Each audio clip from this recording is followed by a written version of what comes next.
Museum in Blackpool within the Pavilion Theatre, within the Winter Gardens, about the story of Blackpool really and popular culture and tourism, because the history of popular culture in Britain is impacted on by Blackpool. There isn't a museum in Blackpool, and it's about time they had one.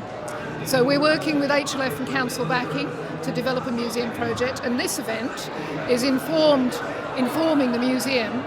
We've got community projects, we've developed and tested some of the stories, and we've got plans and drawings here, and we want the community to come along, give us their feedback, bring along their memories and talk to us so that we can design all this into the new museum and get their feedback on what they want. Yeah, fantastic. They were queuing up at 11 o'clock to get in when I was here, and it's still really busy.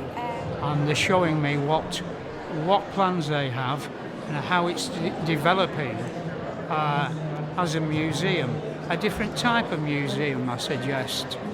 One that's sort of interactive, not the usual type of museum that most people know. But it's talking about Blackpool through the ages.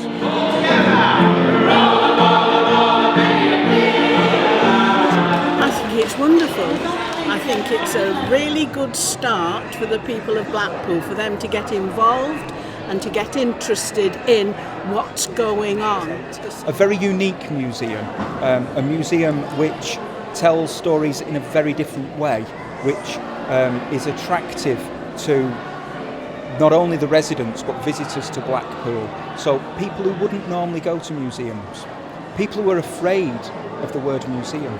So we're looking at whether we actually call this a museum at all, whether it is simply called something like Wonderland, and really celebrates all the crazy things that go on in Blackpool. And I've had a bit of a presentation from Belinda and Polly Hamilton about what it will look like when it's finally built. It looks absolutely awesome. It looks fantastic. Really looking forward to it. Apart from the plans and drawings that we've been putting together with the design team, there's been 5 community projects with artists, and you'll see the outputs here. So there's a Blackpool Monopoly, there's a new song and dance about the carnival, there's a photographic project that's really beautiful that we've recreated historical events from street names and telling the stories. So there's all sorts of really interesting things to do. Or you can just come along and build a tower, see if you can build a Blackpool tower, and we've got a landlady here, a classic Blackpool landlady who you can have a chat with, and a phrenologist who's going to read your fortune. Is that a bumpy part of your brain, madam? I think it'd be very good for heritage. Very, very good. I think it'll be very diverse for a lot of people. Young people, older people, collating everybody together. Fantastic idea. This building is amazing. It needs to be utilised just how it was. We like people to have a rummage, you see. So if you have a rummage in our box, you will probably find beautiful objects. People want to interact, they want to be able to do the things, they want to be able to see the things, they want to be able to ask people about the things and see people doing them. And I love the way as you come in and they had a little Wurlitzer there and you could press the buttons and each button the new film came up, so that was really good. You go to museums generally, there's exhibits to see and you can read about them and you can see videos, but there isn't much interactivity to sort of react and work with an object. So that's why I'm trying to break down a few barriers. So you can actually touch an exhibit, you can see how it works, it lights up, it reacts to what you do. So today I've got some basic props where you can turn on the illuminations. You can play the Wurlitzer organ which plays a Pathé video. Or you can learn to paint your own version of the illuminations behind us. It's taking an exhibit that could just be something you look at it and go, that's nice, into doing something with it. More interactive, the better, for everybody. And I think like the younger generation, like they love seeing stuff, they love like touching stuff, they love like interacting with the stuff that's on show. So I think that will like encourage people, especially the younger generation, to come and visit it more often. I expected it to be like other museums, kind of, you know, a bit boring. That's the one.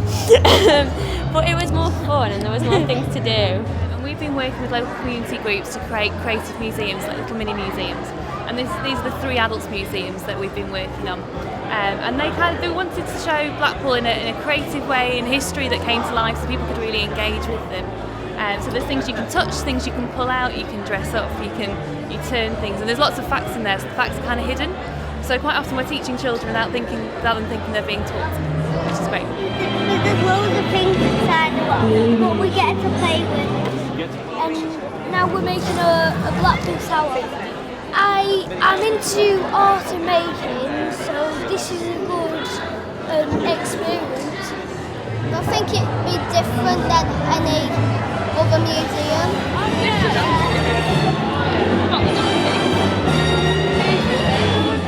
There was an old woman who came before who told me that the films reminded her of childhood, reminded her of being a little girl, so that was really lovely. Yeah, there's such a range of different things and it covers all aspects of seaside life, and I love it. It's been really nostalgic actually.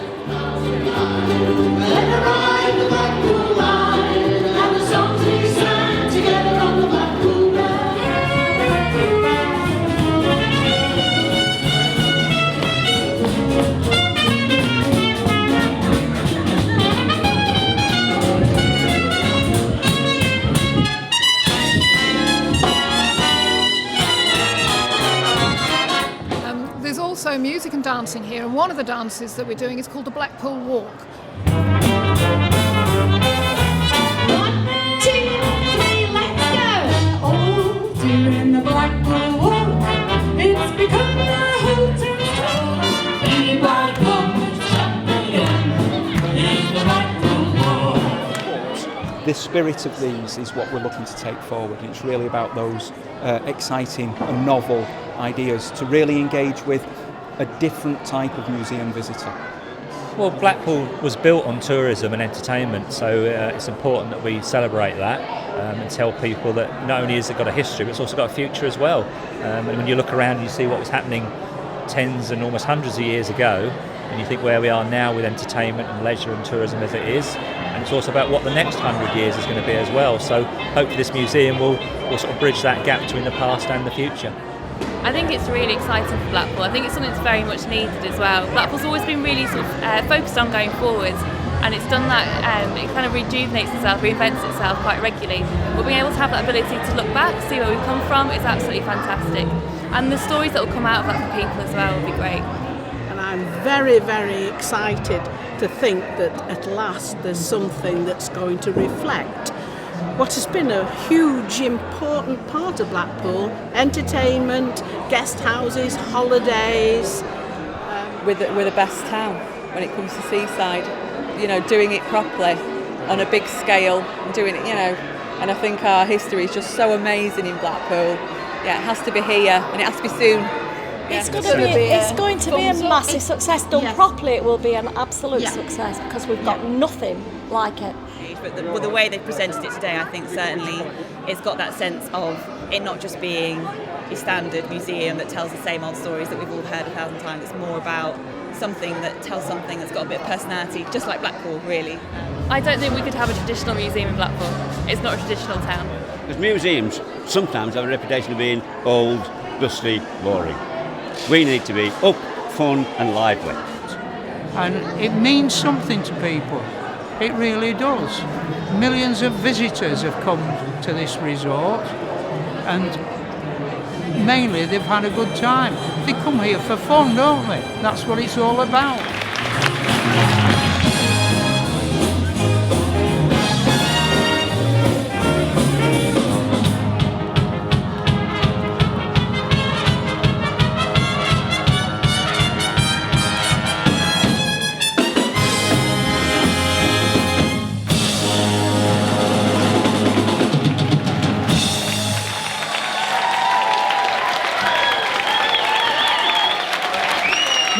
gentlemen, this is the Blue Gold Big Band.